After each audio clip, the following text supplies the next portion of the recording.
Hello viewers, আসসালামু আলাইকুম। 18তম শিক্ষক নিবন্ধনে যে প্রার্থীগুলো টিকেছে অতীতের রেকর্ড ভেঙে আপনারা নিয়োগ পেতে যাচ্ছেন, অর্থাৎ এইবারেই সর্বোচ্চ সংখ্যক নিয়োগ হবে এনটিআরসি এর ইতিহাসে। শিক্ষক নিবন্ধনের ইতিহাসে সব থেকে বড় নিয়োগটি হতে যাচ্ছে ষষ্ঠ গণবিজ্ঞপ্তিতে। সুপ্রিয় শ্রোতা বন্ধুরা, কেন সব থেকে বড় নিয়োগটি হতে যাচ্ছে 18তম শিক্ষক নিবন্ধনে অর্থাৎ ষষ্ঠ গণবিজ্ঞপ্তিতে, এবং গণবিজ্ঞপ্তির রেজাল্ট সরি গণবিজ্ঞপ্তি কবে প্রকাশিত হতে পারে, 18তম ভাইভা কখন শেষ হচ্ছে, সে বিষয়ে আলোচনা করতেছি আজকের ভিডিওতে। আমি S M Khairul Digital Academy চ্যানেলের পক্ষ থেকে আপনাদের সামনে হাজির হয়েছি। তার আগে ছোট্ট একটি রিকোয়েস্ট, যারা আমার চ্যানেলে একেবারেই নতুন তারা চ্যানেলটি সাবস্ক্রাইব করে পাশে থাকা বেল আইকনটি ক্লিক করে দিন, যেন এনটিআরসি সম্পর্কিত যে কোনো ধরনের তথ্য সবার আগে আপনি আপনার ওয়ালে পেয়ে যাবেন। প্রিয় শ্রোতা বন্ধুরা, কথা না বাড়িয়ে যেটি বলছিলাম যে ইতিহাসের সব থেকে বড় নিয়োগ বিজ্ঞপ্তিটি পেতে যাচ্ছেন আপনারা 18তম শিক্ষক নিবন্ধনে, অর্থাৎ ষষ্ঠ গণবিজ্ঞপ্তিতে ভ্যাকেন্সির সংখ্যা আপনারা ইতিমধ্যে জেনে গেছেন। 1,00,000+ ভ্যাকেন্সি কিন্তু ষষ্ঠ গণবিজ্ঞপ্তিতে আপনাদের জন্য আসতেছে। সেখানে 1,00,000 প্রার্থী আপনারা নেই, আপনারা আছেন 84,000 প্রার্থী। এখন দেখেন, এই 84,000 প্রার্থী সবারই কি চাকরি হবে? সবারই কিন্তু চাকরি হবে না। এইখান থেকেই আবার কাটছাট করে বাদটা দিয়ে আপনারা নিয়োগ পেতে পারেন 45 থেকে 50,000 প্রার্থী, আর বাকিগুলা বাদ পড়ে যাবে। কেন বাদ পড়ে যাবে সে বিষয়ে আলোচনা করতেছি। আপনারা জানেন যে আপনাদের একটা প্রাথমিকভাবে সুপারিশ করা হবে এবং একটা চূড়ান্তভাবে সুপারিশ করা হবে আপনাদেরকে। দেখেন, এনটিআরসি আপনাদের যেই চূড়ান্ত সুপারিশটা করবে, এই চূড়ান্ত সুপারিশে কিন্তু আপনারা 50,000-এর অধিক নিয়োগ পাবেন বলে আমার মনে হচ্ছে না। কেন 50,000-এর অধিক নিয়োগ পাবেন না, আমি দুইটি ভিডিওতে আলোচনা করব। আজকে আমি ছোট করে আলোচনা করতেছি, আরেকটি ভিডিওতে আপনাদের ভ্যাকেন্সিগুলা উল্লেখ করে আলাদা আলাদা টপিক ভিত্তিক আমি একবারে ক্লিয়ার ভাবে ডিটেলস বুঝাই দিব যে কেন আপনারা এই 50,000-এর মতো নিয়োগ পাবেন, বাকিগুলা আরো 30,000 বা 34,000-এর মতো থাকতেছে, তারা কেন নিয়োগ পাবে না।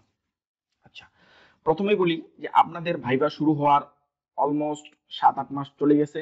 আরো আপনাদের চূড়ান্ত সুপারিশ পেতে পেতে, গণবিজ্ঞপ্তি রেজাল্ট পেতে পেতে আরো 2-3 মাস চলে যাচ্ছে। অর্থাৎ দেখা যাচ্ছে যে আপনাদের ভাইভা শুরু থেকে শেষ পর্যন্ত প্রায় 1 বছর আপনার সময় লেগে যাচ্ছে। অন্যদিকে রিটার্ন থেকে যদি হিসাব করি, এই রিটার্ন থেকে আপনাদের নিয়োগ পর্যন্ত যে সময়টা, এই সময়টাও দেখা যাচ্ছে যে প্রায় 1.5 বছর হয়ে যাচ্ছে। এখন একটা বিষয় লক্ষ্য করেন, এই যে 1.5 বছর সময়, এই 1.5 বছর সময় কিন্তু বিভিন্ন হাজার হাজার প্রার্থী অন্য সেক্টরে চলে যাচ্ছে। অর্থাৎ অনেক প্রার্থী ইতিমধ্যে সরকারি ভাবে চাকরি হয়ে গেছে। অনেকে প্রাইমারিতে টিকছে, তারা তো প্রাইমারি ছেড়ে আসবে না। অনেকে বিসিএস এ টিকছে, বিসিএস ছেড়ে আপনার এখানে আসার প্রশ্নই আসে না। অনেকে ব্যাংকে টিকছে, এছাড়া বিভিন্ন ধরনের অধিদপ্তরে আছে। সো একটা জরিপ করলে দেখা যায় যে অলমোস্ট হাজার হাজার প্রার্থী কিন্তু আপনাদের এখান থেকে ইতিমধ্যে জব অন্য অন্য জায়গায় হয়ে গেছে। হ্যাঁ, এরপরে যদি বলি, কাগজপত্র ঠিক না থাকার কারণে, ভুলভাল কাগজপত্র থাকার কারণে, অরিজিনাল সার্টিফিকেট না থাকার কারণে এখানে আপনাদের কিছু প্রার্থী বাদ চলে যাবে। এই সংখ্যাটাও শেষের দিকে যায়, দেখা যাবে যে 2-100 নাই, এটাও 500-700 বা 1000-এর দিকে চলে গেছে। এরপরে এর পরের বিষয়টা হচ্ছে ভাইভাতে অনুপস্থিত থাকা। ভাইভাতে অনুপস্থিত থাকার কারণে দেখা যায় যে আপনাদের এখান থেকে দেখবেন যে 3% থেকে 4% প্রার্থী ভাইভাতে অনুপস্থিত। এখান থেকে কিছু প্রার্থী আপনাদের বাদ হয়ে যাচ্ছে। কেন অনুপস্থিত? তারা বিভিন্ন ধরনের সমস্যার কারণে। যদিও এবার তাদের একটি সুযোগ দেওয়া হয়েছে, তারা যদি সেই সুযোগটি কাজে লাগায় তাহলে হয়তো কিছু প্রার্থী আরো বাড়বে। এরপরে দেখেন, অনেক প্রার্থী আছে যারা স্কুল এবং কলেজ দুইটাতে টিকেছে। এখন দেখেন, তারা কিন্তু চাকরি নিবে যে কোনো একটাতে, তাই না? স্কুলেও টিকেছে এবং কলেজেও টিকেছে, চাকরি পাবে যে কোনো একটি সাবজেক্টে। সেক্ষেত্রে কি হবে? যদি একটি সাবজেক্টে চাকরি পায়, তার মানে সেখানে দেখা যায় যে হিউজ পরিমাণ প্রার্থী সেখানেই বাদ হয়ে যাচ্ছে। যেমন আমি 17তম প্রার্থী ছিলাম। 17তমর বিষয়টা যদি আপনাদের সামনে আমি একটু ব্যাখ্যা করি, ভাইভাতে আমরা টিকেছিলাম প্রায় 32,000 প্রার্থী। 32,000 মধ্যে আমরা ভাইভাই অ্যাটেন্ড করছিলাম 27,000-এর মতো প্রার্থী। ভাইভা থেকে আমাদের প্রাথমিকভাবে সুপারিশ করা হয়েছিল 22,000 প্রার্থী, এবং সেখান থেকে চূড়ান্ত সুপারিশ করা হয়েছিল 20,000-এর মতো প্রার্থী। আর এই 20,000 থেকে আমরা জয়েন করছিলাম 16 থেকে 17,000-এর মতো প্রার্থী। এখন দেখেন, যেখানে টিকলাম আমরা হচ্ছে 32,000-এর মতো প্রার্থী, সেখানে আমরা 16-17 হাজার প্রার্থী জয়েন করছি, আর বাকি প্রার্থীগুলো কিন্তু জয়েন করে নাই। বাকি তাহলে কত 50% চলে আসলো। 16 যদি ধরি, 16 দুগুণা 32, 17 ধরলো, 17 দুগুণা হচ্ছে 34। দেখেন 50% নেমে আসছে আমাদের জয়েন করার সংখ্যাটা। তাহলে আপনারা একটু চিন্তা করে দেখেন যে আপনাদের ক্ষেত্রে কিন্তু সেম ঘটনাগুলাই ঘটবে। আপনাদের সংখ্যাটাও দেখা যাচ্ছে যে 50% বা 60% নেমে আসবে জয়েন করা পর্যন্ত। প্রার্থীরা 50,000 হওয়ার আরেকটি উল্লেখযোগ্য কারণ হচ্ছে প্রার্থীদের বয়স 35 বছর করা।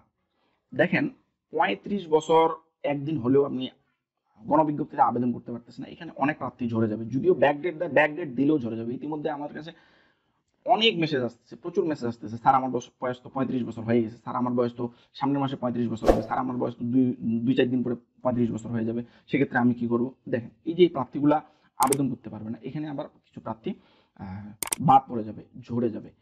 যদিও এটি এনটিআরসি খুবই নির্দয় একটা কাজ করতেছে, এটি করা মোটেও তাদের উচিত হচ্ছে না। কেন তাদেরকে বাদ দিবে? কেন তারা ঝরে যাবে?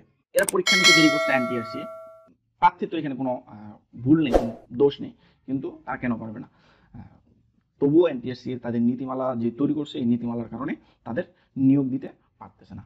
প্রিয় শ্রোতা বন্ধুরা, এই যে দেখেন এতগুলা কারণেই আপনাদের অনেক প্রার্থী ঝরে যাবে। এই অনেক প্রার্থী ঝরে যাওয়ার পরেও কিন্তু এবারে আপনারা সর্বোচ্চ সংখ্যক নিয়োগ পেতে যাচ্ছেন। কোথায়? এই ষষ্ঠ গণবিজ্ঞপ্তিতে।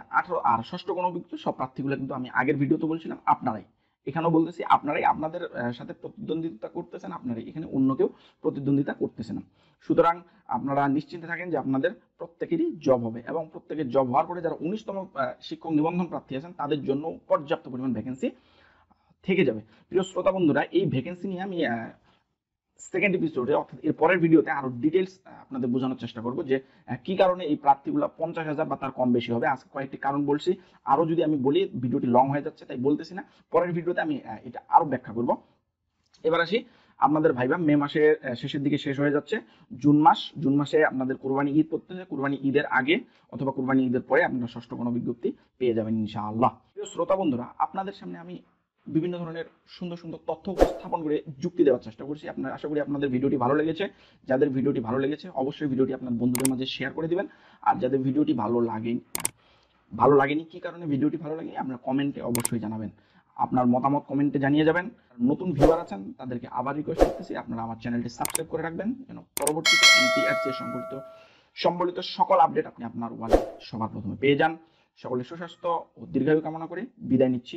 দেখা হচ্ছে কেন 50,000-এর কম বা 50,000 প্লাস মাইনাস প্রার্থী এনটিআরসি এতে ষষ্ঠ গণবিজ্ঞপ্তিতে চূড়ান্ত সুপারিশ পাবে, সে সংক্রান্ত পরবর্তী ভিডিওতে, সেকেন্ড এপিসোডে। ততক্ষণে আল্লাহ হাফেজ।